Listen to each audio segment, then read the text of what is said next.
Hey guys, this is Neil Clements, and this is The Real Deal with Neil. Today we're hitting our last video on land development. And what we're gonna be talking about is utilities and improvements that we can do to make sure that our land development's gonna work in the first place, and then also that we can maximize the value on it. So let's get into it. All right, so let's start with utilities.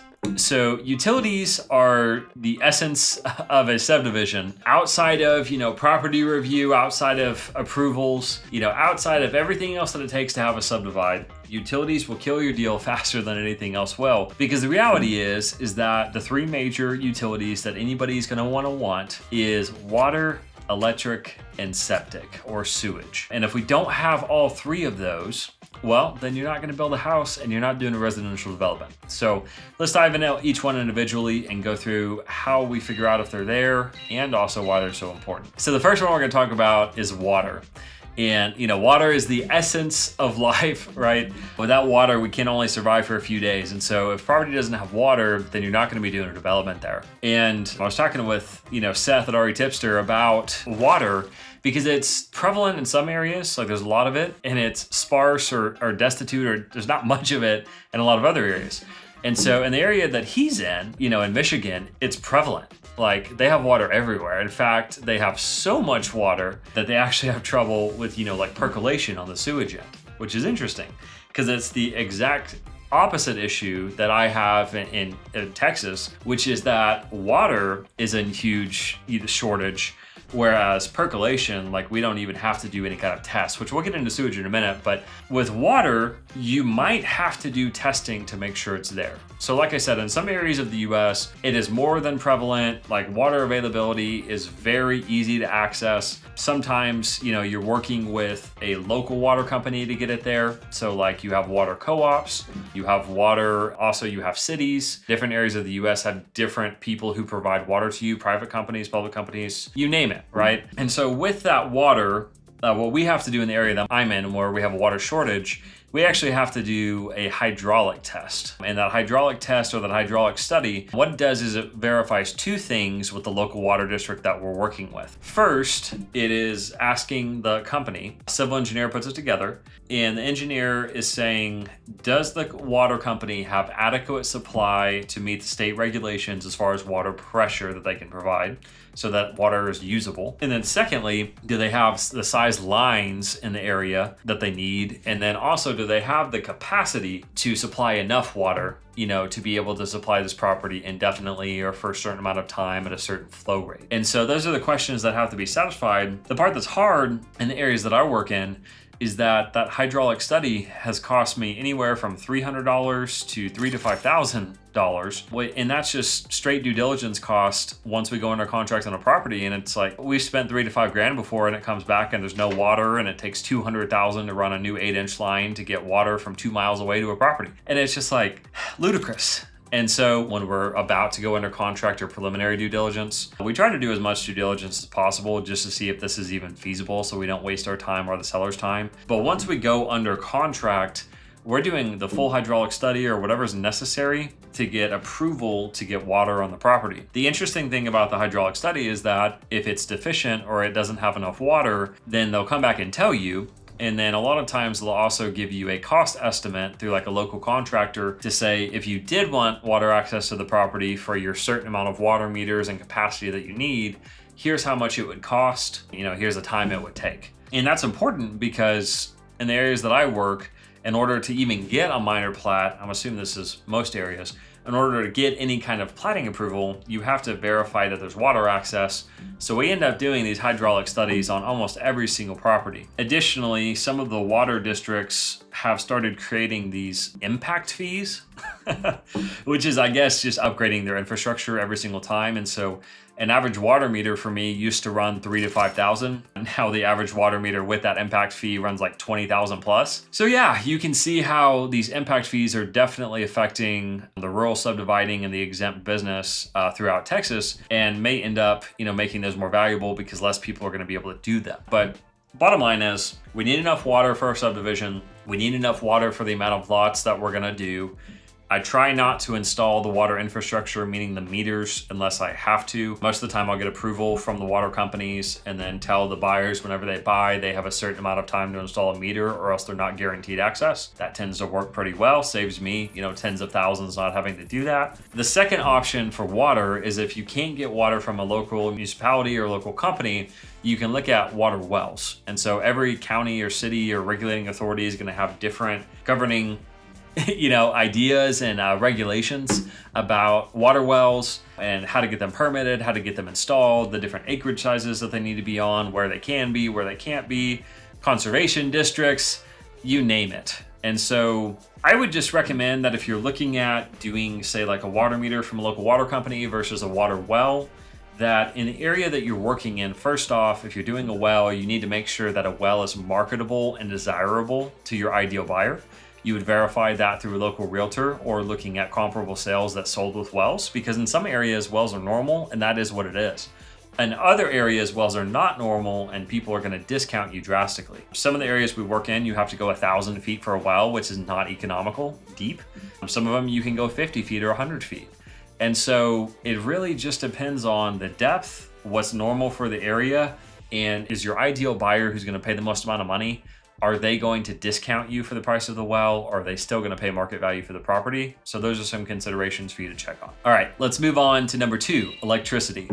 So electricity, pretty obvious why you need it to run everything in our lives right now. We're so dependent on it. A lot of times in the areas that I work in, this is just my rule of thumb, is that if I can see a smaller electric line, not one of the big transmission ones, the huge ones, but if I can see a smaller electric line, if it's close to my property, across the street, touching somewhere, if I can see it, normally they can provide electricity to me. I've never run across a scenario yet, knock on wood, where we could see an electric line and they couldn't give us electricity.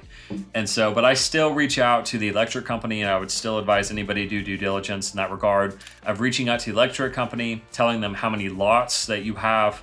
And with some electric companies, we've had to do agreements with them to extend utilities throughout the course of the front of it. Sometimes if you have enough lots, they'll give you a certain credit per lot, and then that way you don't have to pay for the infrastructure.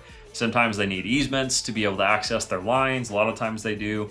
So bottom line is, you're going to have electricity, and if you can't get it from a local power company, then you're going to have to, sell it as solar only, or people have to install their own solar, which could be pretty costly and time consuming. And so all the developments I've ever done never had an issue with electricity, but I'm sure that that's an issue in some areas that I don't work in. But make sure you do your due diligence, make sure you can provide that, and make sure that everything is available, because if you don't have electricity, you're not going to sell lots. Number 3, sewage or septic. And so this is going to vary depending on what you're looking at, but speaking in generalities in the area that I work in, if it's 1 acre plus, you're going to be on a septic system. If it's less than an acre, you're probably going to be on a sewage system, meaning that there's sewage pipes running from some kind of treatment plant that a city or municipality owns to, process your sewage. Now with that, you typically have minimum lot sizes, and then also you can't spray into lakes. You typically can't spray into ponds or streams, the raw sewage if you have septics.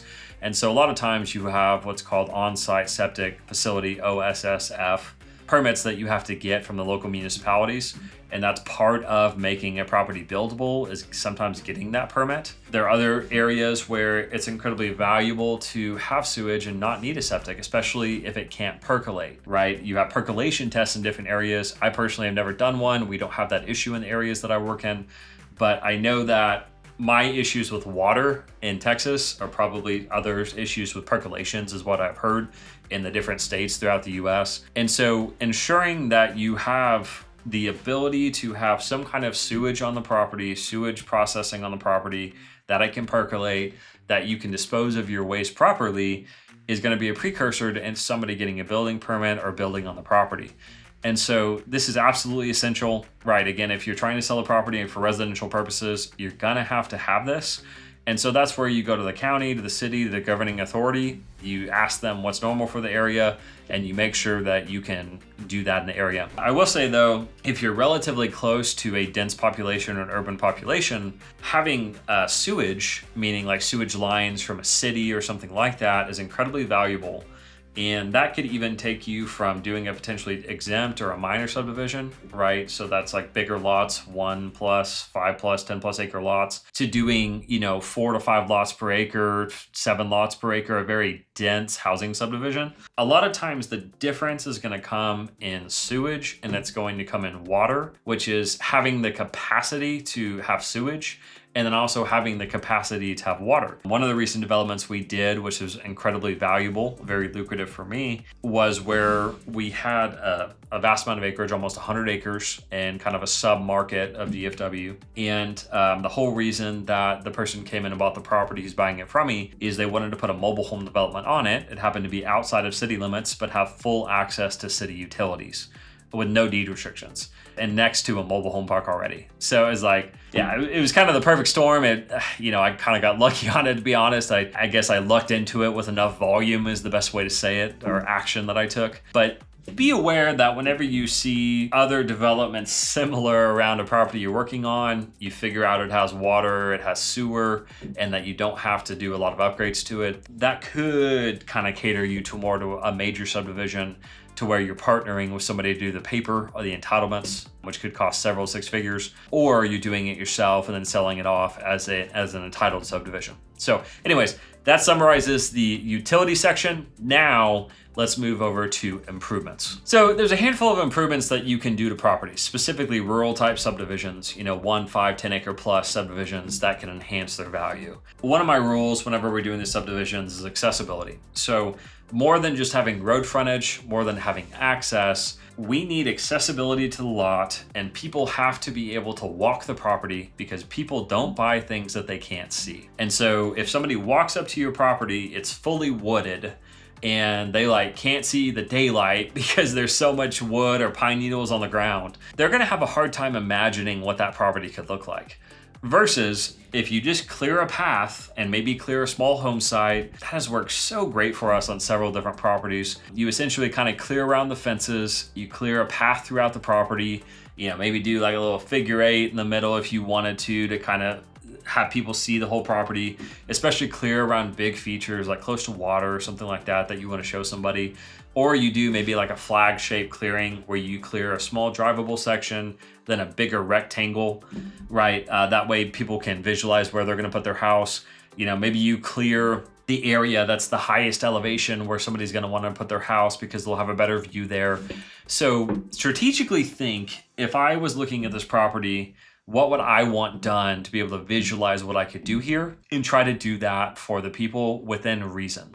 Another thing that really works well is, just clearing access from the road. So even if everything behind the front tree line is cleared and you just have some really thick tree cover, at least clear an access where a vehicle or a 4-wheeler could come and see your property. And that's one of the mistakes that we made on one of our developments is we didn't clear any access, and we just said, hey, just jump the fence. And we just didn't realize, we got to clear some access. We got to make sure that people can visualize themselves and they can see themselves buying the property. So that's the first thing, accessibility. Second thing is going to be waste removal. This is probably something that you do anyways with lots, even if you're not subdividing them, but we've got to remove the stuff off the property. So whether that's clearing trees, whether that's, an old mobile home on the property, we got to get that off. Anything that's going to look ugly to your development, to where people wouldn't want to live next to, or that somebody wouldn't want to do whenever they buy the property, is going to increase your value. Because remember, we talked about if you have multiple lots, you need to try to get the max for every lot, or you need to custom price every lot to where you have kind of a loss, maybe on one, but a huge gain on another. And you don't want to be shooting yourself in the foot by not removing some stuff that you have in a property that could really affect your values. And so make sure that you remove all the waste, make it a nice looking subdivision, and you'll have really good buyers come through. And the last thing to clear up is any kind of utility deficiencies. And so as we talked about earlier, water, electric, sewage, we've got to have all 3 for every residential lot that we're creating. If we don't have one of those, then we have to do a different development strategy. And so if there's any kind of utility deficiency, we've got to figure out how much it's going to cost to put it on there. And if it's, if it's too much money, then we got to back out. But if it's within reason, and if it still fits within our development plan and we have the cash to do it, then why not? I mean, we've had developments that we've spent multiple six figures on just getting our utilities and clearing and everything that we like the way that we want it so that we can even sell the lots. And I'm not talking about like a 400 or 500, major subdivision. I'm talking about some minor subdivisions with 10 or less lots that we had to get some water infrastructure there. We had to clear some fencing, clear some trees. My whole point is, like, if the money is there, it's there though. And you're only shooting yourself in the foot if you don't have utilities, because some of the hardest properties that we've ever had to sell are properties that we know we're going to go residential, but we didn't have water access for. And I'm just like looking at myself in the mirror like, what are you thinking, right? Like, if somebody's going to build a house here and they can't get water, they can't drill a well, well, then they're not going to build a house there, and therefore you're not going to get full market value. And so a lot of these talks that I've given you, I'm kind of reminding myself what to do and what not to do. But I hope, anyways, in summary of this whole land development series that we've done, I hope that you've watched every video. We went through everything from what are the different types of developments you can do, to how do you quickly analyze properties in our second video, to how do you get the governing authorities to approve your project, and then this one, how do you do utilities and how do you do value add strategies on your land subdivisions. So guys, if you have any more questions, please put them below. Love to answer anything else in future videos.